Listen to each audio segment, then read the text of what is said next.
जश्न जमहूरिया के मौके पर इस मुशायरे का इनेकाद किया गया है।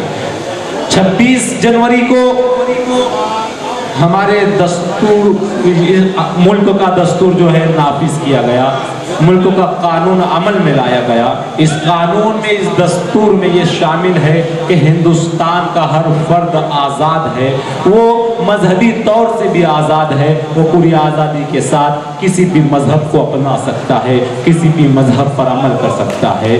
इस दस्तूर में ये शामिल है कि हिंदुस्तान का हर फर्द बराबर है कानून की नज़र में। इस दस्तूर में ये भी शामिल है कि यहाँ पर बोलने की आज़ादी है। हम इज़हार ख्याल, यहाँ पर हमें इस दस्तूर ने इज़हार ख्याल की भी आज़ादी दी है, लेकिन हाज़िरीन गिरामी आज हालात इस कदर संगीन हो चुके हैं कि हमसे लबे इज़हार की आज़ादी भी छीनी जा रही है, हमारे बोलने पर भी पाबंदी आयद की जा रही है, जिसकी ताज़ा मिसाल सुप्रीम कोर्ट के जजों से उनकी आज़ादी छीनने का जो है खबर सामने आई कि सुप्रीम कोर्ट के जजों से भी बोलने का हक छीना जा रहा है, उनके लबे इज़हार पर भी पाबंदी आयद करने की कोशिश की जा रही है, जिसकी वजह से सुप्रीम कोर्ट के जज खुद इंसाफ हासिल करने के लिए एहतजाज करने पर मजबूर है। आप अंदाजा लगा सकते हैं कि जहां लोग इंसाफ के लिए जाते हैं वो खुद इंसाफ के लिए तरस रहे हैं, इंसाफ इंसाफ को पुकार रहा है। तो ऐसे वक्त और ऐसे हालात के लिए शायर कहता है कि ऐसे दस्तूर को, सुबह बेनूर को मैं नहीं मानता, मैं नहीं जानता, जुल्म की रात को, जहल की बात को मैं नहीं मानता, मैं नहीं जानता, मैं भी खाइफ नहीं तख्ते-ए-दार से, मैं भी मंसूर हूँ कह दो अग़यार से। क्यों डराते हो जिंदा की दीवार से, क्यों डराते हो जेलों की दीवार से, क्यों डराते हो त्रिशूल और तलवार से। जुल्म की रात को, जहल की बात को मैं नहीं मानता, मैं नहीं जानता। आइए ऐसे ही लहजे का खूबसूरत शायर तहतुल लफ्ज़ का बेताज बादशाह जो हिंदुस्तान भर में बड़ी मोहब्बतों के साथ सुना जा रहा है, मेरी मुराद है जनाब जमील असगर प्रतापगढ़ी साहब से। मैं उन्हें इन अशार के जरिए दावत कलाम दे रहा हूँ कि मैं उन्हें इन अशार के जरिए दावत कलाम दे रहा हूँ कि हक परस्ती से बगावत नहीं करने वाले, हम मुनाफिक की हिमायत नहीं करने वाले। हक परस्ती से बगावत नहीं करने वाले, हम मुनाफिक की हिमायत नहीं करने वाले। और लाख दिखलाओ हमें खूनी मनाजिर, लेकिन ये मेरे ख्वाब भी हिजरत नहीं करने वाले। पुरजोर तालीम इस्तेक़बाल कीजिए आली जनाब जमील असगर प्रतापगढ़ी साहब, इंशाअल्लाह इस उम्मीद पर कि मुशायरा मुशायरा बन जाएगा। जश्न जमहूरियत के मौके पर आप सबको मुबारकबाद देता हूँ।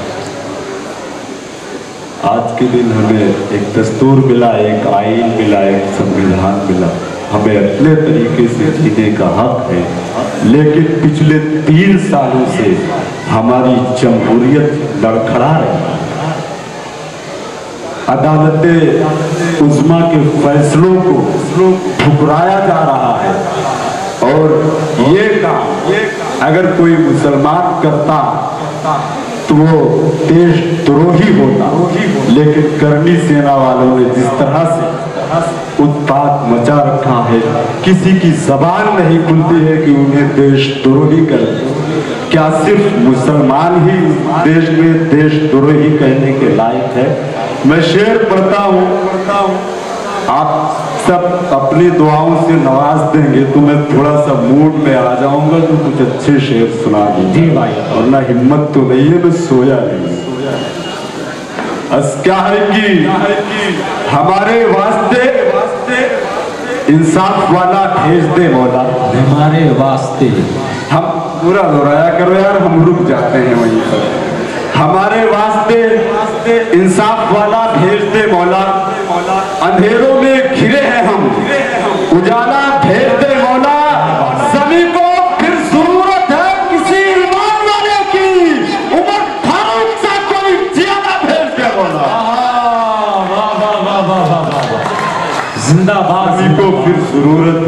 किसी ईमान वाले की।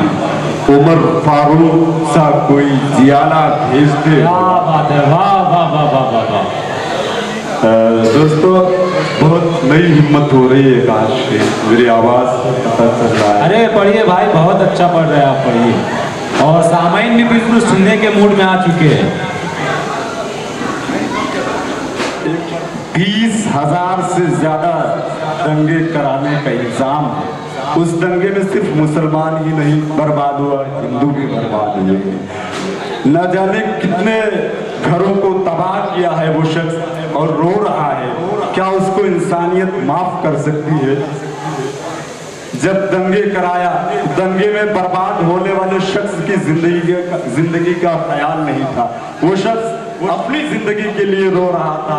मैंने शेर कहा है कि जो हमने तुमको दी है उसी सौगात में रहो। क्या बात। जो हमने तुमको दी है उसी सौगात में रहो। खैरात वाले लोग हो, खैरात में रहो, खैरात वाले लोग हो, खैरात में रहो। हम जिद पे आ गए तो संभल ही न पाओगे। है जिंदगी से प्यार तो औकात में रहो। जिंदगी से प्यार तो औकात में रहो। बहुत बहुत शुक्रिया। मुबारकबाद आली जनाब जमील असगर प्रतापगढ़ी साहब को। बहुत मुख्तसर लेकिन बहुत अच्छा मौसूफ में यहाँ पर पढ़ा, और आप लोगों ने भी पूरी मोहब्बतों से उन्हें समाअत फरमाया। आप लोगों को भी मुबारकबाद, आप लोगों का शुक्रिया अदा करता हूँ।